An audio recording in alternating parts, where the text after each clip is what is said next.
श्री शिवाय नमस्तुभ्यम। हम सबको पता है कि सावन का बहुत ही पवित्र महीना चल रहा है और आ गई है सावन की अष्टमी तिथि, जो कि इस महीने को, इस पर्व को और भी खास और भी विशेष बनाती है। और ये वही दिन है जिस दिन हमें भूल कर भी महादेव के शिवलिंग के ऊपर जल नहीं चढ़ाना है। सर्प योग चल रहा है, बहुत स्पेशल सा उपाय है, बहुत ही नया सा उपाय है। बहुत ही ध्यान से सुनिएगा, एक भी आपने गलतियां कर दी तो शायद आपको दोष भी लग सकता है, ठीक है ना। बहुत ही ध्यान से सुनिएगा ताकि उपाय को बहुत ही नियम के साथ आप कर पाओ, है ना। देखो स्क्रीन पे आपको क्या दिख रहा होगा, एक लोटा जो कि है तांबे का। आपको भी एक तांबे के लोटे में जल भरना और वो जल आपका अपने घर का होगा।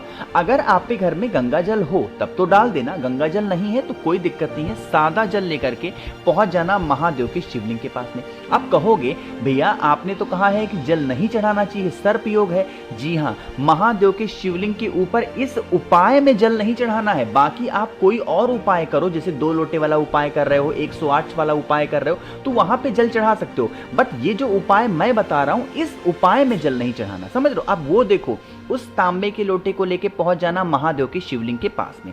हम सबको पता है महादेव का पूरा परिवार शिवलिंग के ऊपर ही विराजमान है। जो आपके तांबे के लोटे में जल है वो आपको शिवलिंग पे 4 स्थान पे समर्पित करना। वो 4 स्थान कौन से हैं सुनिएगा। सबसे पहले उस तांबे के लोटे का जो जल होगा थोड़ा सा गिराओगे भगवान गणेश के स्थान पे, थोड़ा सा, बहुत ज्यादा नहीं, थोड़ा सा भगवान गणेश के स्थान पे। थोड़ा सा जल भगवान कार्तिकेय के स्थान पे गिरा देना। थोड़ा सा जल माता अशोक सुंदरी के स्थान पे गिराओगे। अब जो चौथी जगह जल होगी, महादेव के शिवलिंग के ऊपर एक स्थान होता है जिसे मां पार्वती का स्थान बोलते हैं, जिसे हस्त कमल के नाम से भी लोग जानते हैं। इसी हस्त कमल वाले स्थान पे आपको उस जल को चौथी बार समर्पित करना। पूरा जल 4 बार में खत्म मत कर देना। 4 जगह शिवलिंग के ऊपर जल चढ़ाने के बाद में थोड़ा सा जल आप बचा लेना, ठीक है ना। और उसी बचे हुए जल को लेकर के आपके घर के आसपास में कोई बेल का पेड़ हो तो जितना भी जल आप पे कलश में बचा हुआ है पूरा का पूरा जल लेके जाएंगे और बेल पेड़ के नीचे भोले शंकर का ध्यान करते हुए, मां पार्वती का ध्यान करते हुए, अपनी मनोकामना कहते हुए बचे हुए जल को समर्पित कर देने से महादेव बहुत खुश होते हैं और आप लोगों की जो भी बरसों पुरानी मनोकामनाएं होंगी, विशेष होंगी, वो शिव शंभु भोलेनाथ पूरी जरूर कर देंगे, ठीक है ना। तो भूलिएगा नहीं कोई लोग, हर व्यक्ति को, हर इंसान को इस उपाय को जरूर करना होगा, ठीक है ना। चलो आगे बढ़ते हैं अब इस वीडियो के हम लोग अपने दूसरे उपाय की तरफ। और इस उपाय में भी आपको शिवलिंग के ऊपर जल नहीं चढ़ाना। एक चीज यहां पर मैं आपको क्लियर कर दूं, जो उपाय मैं आपको बता रहा हूं, समझ रहे हो मेरी बात को, उस उपाय में जल नहीं चढ़ाना। बाकी सावन का महीना चल रहा है तो जल तो चढ़ाओगे ही, इस उपाय में जल नहीं चढ़ाओगे। बाकी अलग से आप कोई भी उपाय कर रहे हो, वैसे ही महादेव के शिवलिंग के पास गए हो तो जल वगैरह चढ़ा सकते हो, कोई दिक्कत नहीं है, समझ रहे हो। चलो तो बात करते हैं अब इस उपाय के दूसरे उपाय की तरफ। देखो अगर आप पे घर में धन संपदा को लेके बहुत कमी है, सावन महीने की जो अष्टमी तिथि होती है, इस उपाय को करने से हमारे घर में धन संपदा की बरकत होती है। क्या करोगे, आपको लेना होगा इस तरीके से बेलपत्र। बेलपत्र इस टाइम पे बहुत ज्यादा मात्रा में मिल जाता है। कितनी लोगे, 11 बेलपत्र गिन करके, चाहे छोटी ले लो बड़ी ले लो, उससे मतलब नहीं है, 11 बेलपत्र लेना। आपके घर में होगा लाल चंदन, अरे होगा कि नहीं होगा, उस लाल चंदन को बेलपत्र के 3 की तीनों पत्तियों पे थोड़ा थोड़ा आपको लगाना है। मेरी बात बहुत ध्यान से सुनिएगा। जब उस लाल चंदन को, जितने भी बेलपत्र, 11 बेलपत्र आपने ली है, लगा रहे हो तो एक मंत्र बोलना होगा, नोट करिएगा, ओम श्रीम नमः। फिर से बोल रहा हूं, ओम श्रीम नमः। इस मंत्र का स्मरण करते हुए आपको 3 बिंदी हर बेलपत्र पे लगा देनी होगी। लगाने के बाद में आप इसको उठाना, एक तांबे के लोटे में जल भरिएगा अपने घर से और सीधा पहुंच जाएंगे कहां पे, महादेव के शिवलिंग के पास में। फेस रखना होगा उत्तर दिशा, यानी कि नॉर्थ डायरेक्शन। मेरी बात बहुत ध्यान से सुनिएगा। जो आपके पास में बेल पत्र है 11 है कि नहीं है, उस 11 की 11 बेल पत्र को आपको समर्पित करना है माता के हस्त कमल पर। क्यों, क्योंकि यही तो स्थान होता है मां पार्वती का। तो यहीं पे आपको एक एक करके बेलपत्र को समर्पित करते जाना है, ठीक। कितनी बेलपत्र समर्पित करोगे, 11 बेलपत्र ओम श्रीम नमः बोल के।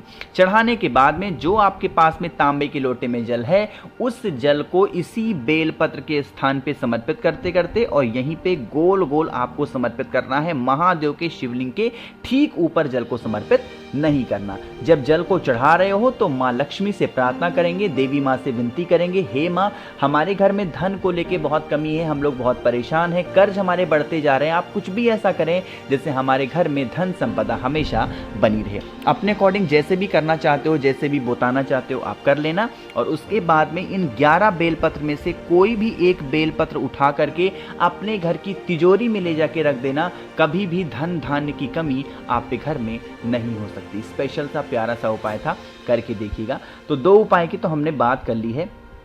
आगे बढ़ते हैं अब इस वीडियो के हम लोग अपने तीसरे उपाय की तरफ। और ये तीसरा उपाय भी बहुत ही ज़्यादा छोटा सा और आसान सा उपाय है। कैसे करना है मैं आपको तब बताऊंगा जब आप सभी लोग करेंगे वीडियो को लाइक, और मेरे जितने भी भाई बहन आवाज़ मेरी पहली बार सुन रहे हैं चैनल को ज़रूर सब्सक्राइब करेंगे, ठीक है ना। देखो भाई, समझने की कोशिश करिएगा इस तीसरे उपाय को। जैसे मान लीजिए कि आपके घर में कोई भी ऐसा व्यक्ति है जिसकी इच्छा नहीं पूरी हो पा रही है, चाहे वो आपकी इच्छा हो या फिर आपके परिवार की इच्छा है, पूरी ही नहीं हो पा रही है। उसके लिए हमें फिर से ज़रूरत होगी 3 बेलपत्र की, ठीक है ना। जो भी बेलपत्र लोगे वो कहीं से कटा फिटा हुआ नहीं होना चाहिए, ठीक। ले लिया बेलपत्र को। लेने के बाद में एक तांबे का लोटा लीजिएगा, उसमें जल भरिएगा। अब जो जगह मैं आपको बताने जा रहा हूं उस स्थान पे ही आपको बेलपत्र चढ़ाना है और महादेव के शिवलिंग के ऊपर जल नहीं चढ़ाना, इस चीज का ध्यान रखिएगा। फेस रखेंगे उत्तर दिशा यानी कि नॉर्थ डायरेक्शन। हम लोग के पास कितनी बेलपत्र है? 3 बेलपत्र, और महादेव के शिवलिंग के ऊपर उनका पूरा परिवार विराजमान है। तो जो आपके पास में 3 बेलपत्र है उन्हें 3 स्थान पे समर्पित करना। सबसे पहला स्थान महादेव की सबसे प्रिय पुत्री, सबसे छोटी पुत्री मां अशोक सुंदरी के स्थान पे आपको समर्पित करनी होगी पहली बेलपत्र, जैसे मैंने चढ़ा दिया, ठीक है ना। पहली बेलपत्र यहां पे। जो दूसरी बेलपत्र होगी आपको समर्पित करनी है माता के हस्त कमल पर। कहां पे? माता के हस्त कमल पर दूसरी बेलपत्र। और जो तीसरी बेलपत्र होगी महादेव के शिवलिंग के ठीक ऊपर एक कलश लटका हुआ होता है, उस कलश को टच कराना, सिर्फ टच कराना है, रखना नहीं वहां पे। उस कलश को टच करा करके और जो तीसरी बेलपत्र होगी वो महादेव के शिवलिंग के ठीक ऊपर समर्पित करना। तीनों जगहों जब समर्पित कर रहे हो तो आपको अपने विशेष, अपनी कामना महादेव से कह देनी है ना। इतना करने के बाद में आपके पास में तांबे के लोटे में जल है, उस जल को सिर्फ और सिर्फ माता अशोक सुंदरी के स्थान पे चढ़ाएंगे और कहीं पे भी आपको जल नहीं चढ़ाना। सिर्फ और सिर्फ माता अशोक सुंदरी के स्थान पे जो आपकी कामना है, जो आपकी विशेष हैं, बहुत दिनों से परेशान हो, उस कामना का ध्यान करते हुए समर्पित कर देना। बरसों पुरानी जो तकलीफें होंगी, जो प्रॉब्लम्स आपकी चल रही होंगी या चलने वाली होंगी, वो सारी समस्याएं धीरे धीरे करके खत्म जरूर हो जाएंगी, ठीक है ना। चलो, तो 3 उपाय की हमने बात कर ली है। एक आखिरी उपाय की हम लोग बात करने जाते हैं जो कि बहुत ज़्यादा आसान सा और छोटा सा उपाय है। जैसे बहुत सारे लोग ये कहते हैं कि भैया हमें ये हमेशा डर लगा रहता है कि हमारे परिवार के ऊपर कोई नज़र ना लगा दे, कोई टोने टोटके ना कर दे, जिसका हम इलाज कहाँ कराएंगे, हम तो बहुत परेशान हो जाएंगे। तो आपको इन्हीं सब चीज़ों से बचने के लिए, नज़र, टोने टोटके, हाय, जो भी चीज़ें होती हैं, इनसे बचने के लिए सिर्फ एक शमी का पत्ता लेना है ना। कितने? एक शमी का पत्ता लेना। शमी का पत्र लेने के बाद में एक तांबे का लोटा लीजिएगा, उसमें जल भरिएगा। अपने घर से ध्यान रखिएगा उस शमी के पत्र को जल के अंदर मत डालना और पहुंच जाना महादेव के शिवलिंग के पास में, ठीक। देखो, जब हम लोग जल चढ़ाते हैं महादेव के शिवलिंग के ऊपर, यही जल बहता हुआ जलाधारी से नीचे गिरता है और एक स्थान होता है शिवलिंग पे, बिल्कुल ये वाला एंड पॉइंट, जिस स्थान से जल नीचे गिरने ही वाला होता है, उसी स्थान पर जो शमी का पत्ता मैंने आपको दिखाया, उस शमी पत्र को उस स्थान पर समर्पित करेंगे। जो आपके पास में तांबे के लोटे में जल है वो श्री शिवाय नमस्तुभ्यम का जप करते हुए चढ़ा देना। यही जल बहता हुआ जलाधारी से नीचे गिरेगा, इस जल को रोक लेना, ठीक है ना।